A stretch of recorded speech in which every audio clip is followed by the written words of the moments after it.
So I am presenting utilizing self-regulation strategies for a student with multiple behavioral needs.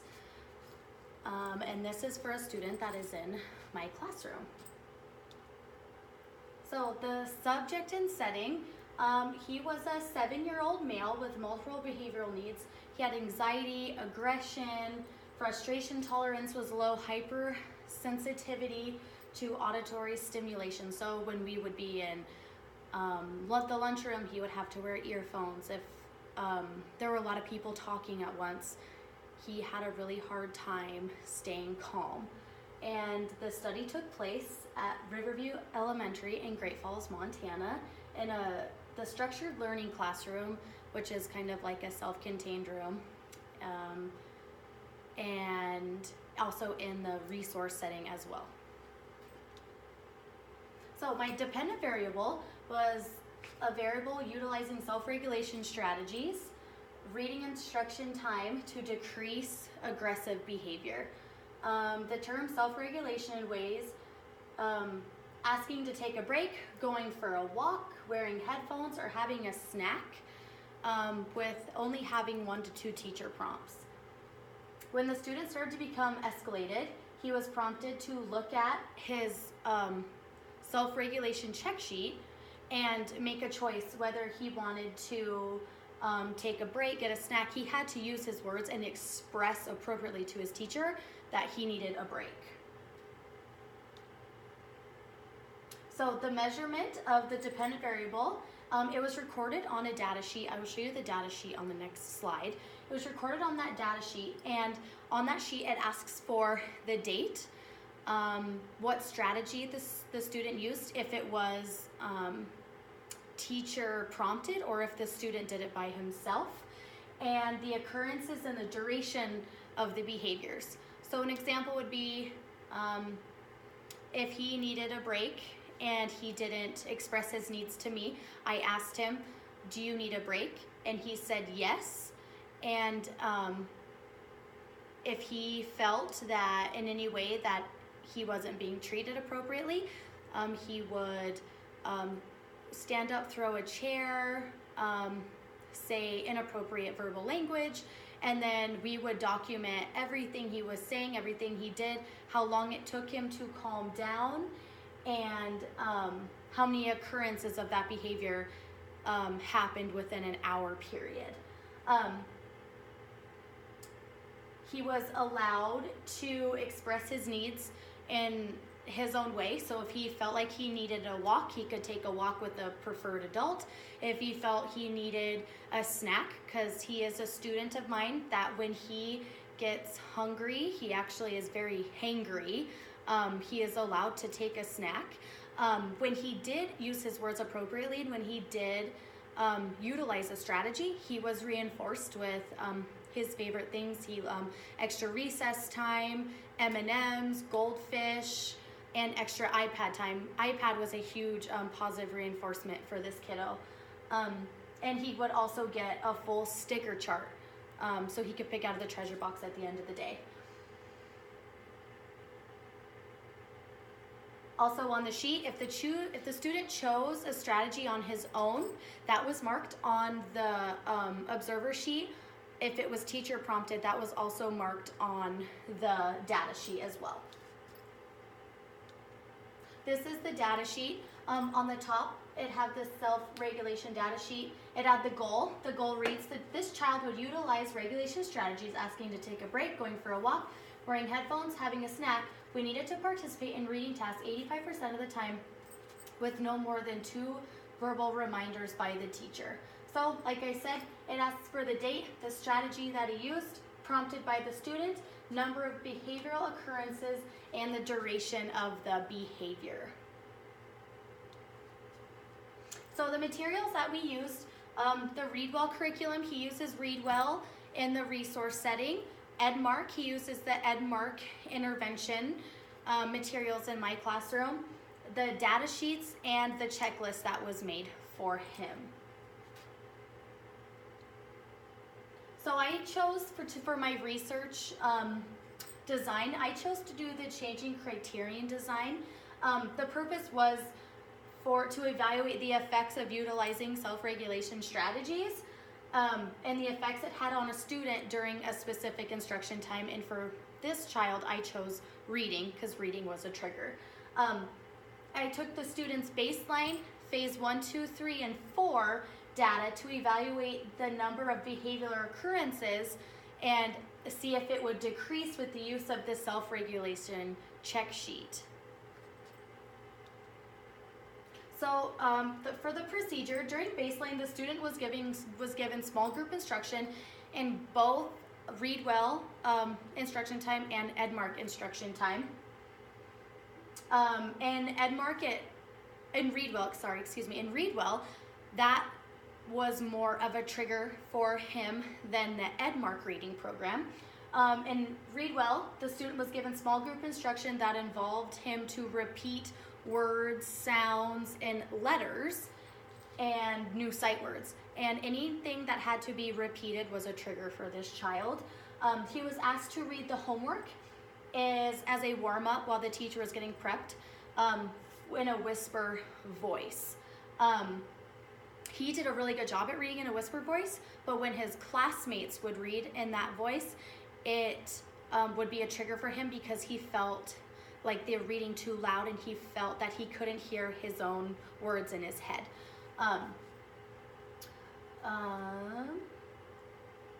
Depending on the frustration level that student had that day, he would either engage in a safe act or he would engage in a not safe act of physical aggression, whether hitting a teacher, trying to run out of the building, using inappropriate language, things like that. So when the student felt like it was too loud, we did have a pair of noise canceling headphones that we would just set for the child to use at any time. Sometimes he didn't want them and sometimes he did. And sometimes even when he did use them, it was still too much of a frustration for him knowing that he still couldn't hear himself talk. And it was more of a frustration because none of the other kids had to wear the headphones, but he did. So it was just trying to get him through the process of what makes him more successful when he has the earphones or the headphones on. My independent variable was self-regulation strategies. I met with the student to talk about some triggers that he might have during the Read Well time, which I've already discussed. He doesn't like repeating things. He doesn't like when people talk over him. He doesn't like when he raises his hand and he doesn't get picked first. He doesn't like when people are reading at the same time as him because he can't feel himself thinking, and he told me that it makes him feel like he's not very smart. So me and the child came up with a solution, and we came up with a checklist of self-regulation strategies that he could use when he becomes upset during reading time. And some examples are he liked to go on walks with staff. He liked goldfish. He liked any type of candy. He got to call his mom when he was feeling a little angry. Mom was really good at calming him down. He just having him use his words and explain that he is getting frustrated and he needed a break was huge. The student started to use the self-regulation strategies with no prompting, and he was able to use it in different areas of the school rather than just during reading instruction. So when he went to general ed recess, he was able to use those same strategies at recess, or when he went to general ed math or science, art, PE, he was able to use those strategies, and he was actually very successful with those strategies. Social validation. So the parents, IEP team, and teacher all discussed the results of this intervention, and they really did feel like it really made a difference in the child's ability to participate in reading and instruction. without having any type of behaviors. And after the intervention was over, it was very cool to see that it didn't only make a difference in his reading, it made a difference in math, how he socially engaged with his peers outside of the classroom that he was in. Everyone saw an improvement in his daily behavior. And the greatest thing is his aggressive behavior decreased by 50% during the time of using the self-regulation strategy. And that 50% is only during the reading the reading time in both the resource and the classroom in here that I ran with the Edmark curriculum. So the self-regulation intervention, at baseline he had a mean of 10.2 with a range of 7 to 13 occurrences of aggressive behavior. That was the baseline. That was before the intervention was put kind of into place. Phase 1, the mean was 9.4 with a range of 8 to 10 occurrences of behavior. So as you can see from the baseline to phase 1, it went down a little bit, but we're still seeing a lot of that aggressive behavior. Phase 2 had a mean of 4.2 with a range of 3 to 5 occurrences, which was amazing. As you can see, the more he goes down in his phases, the better he does. In phase 3, he had a mean of 2 occurrences with a range of 1 to 3 occurrences of aggressive behavior. And my favorite one of all, and this was so amazing to see, in phase 4, he had a mean of 0.5 behaviors with a range of 0 to 1 occurrences with aggressive behavior. So, as you can see, the self-regulation checklist really made a difference in this child's life. It was really cool to see how excited he would get during reading time, and how he would walk up to me and say, "Miss Kelsey, I didn't have any behaviors. I didn't hit. I did so good." And he felt how good it felt for him to be successful in reading, and it's amazing. So here is the graph. So this is baseline, phase 1, phase 2, phase 3, and phase 4. As you can see, it all starts up pretty high in the occurrences. His highest occurrence he ever had was 13 occurrences, and his lowest he ever had was 0 occurrences, which is amazing. So for the discussion piece, the student had a hard time really regulating himself when he would become upset. It was almost like he was embarrassed to share with his teacher that, he's getting upset. And it was really hard for him to admit that he didn't know what he was doing and that he needed help. During the aggression time, he would hit, kick, threaten to harm himself or others.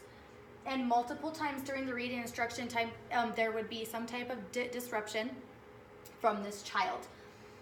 So after all this, we decided to implement the self-regulation checklist.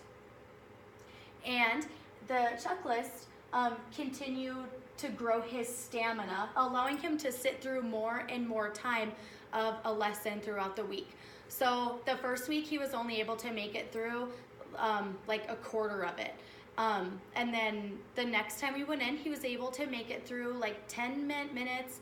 The third time he was able to make it through half, and it just kept on going. So by the end of this, he was actually halfway through this, he was able to sit through a whole reading instruction time and participate and be able to repeat the words without getting escalated. He was able to use his headphones when he felt he needed to during the read aloud piece.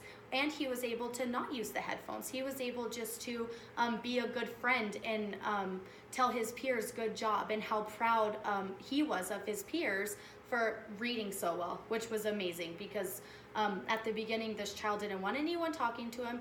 He didn't want anyone to look at him when he was reading, and he just felt like he was a horrible reader. And by the end of this, he actually gained a lot of self-confidence and had a huge milestone of being such a good friend to his peers and telling them good job. He is now able to participate in general education activities with his grade level classroom. So as of right now, he's going to, he's in there for a little bit of English language time. He's in there for math, spelling, handwriting, and he goes to all their specials, music, PE, and library, and all recesses with his general ed class. The only thing he doesn't like to do, he prefers to stay in my classroom for lunchtime because, as everyone knows, the lunchtime is crazy when you go in there with kindergartners and even first and second graders. So for further research, I guess I'm wondering, I only have a class full of boys. So I'm just wondering, because we did this study on just one male student in a self-contained classroom, I'm wondering what could be done with using both male and females in a general education classroom,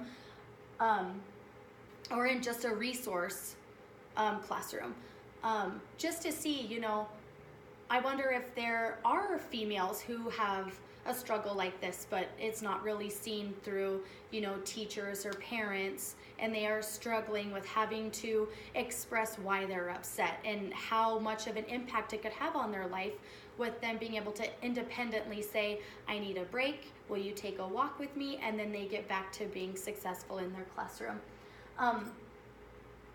The research could find other strategies to use for students that are in a general education classroom that involves them to not have to go out of the classroom and take a break. You know, it could give them strategies to use in the classroom, like maybe take a break, go to the quiet area in the room and read a book.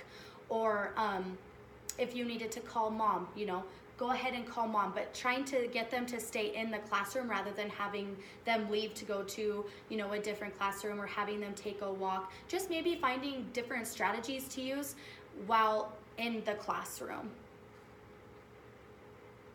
So that is my presentation of my little guy that I observed. It has been an amazing journey, and this child has improved so much, not only in reading, but in other areas of academics and behaviors. So thank you for listening.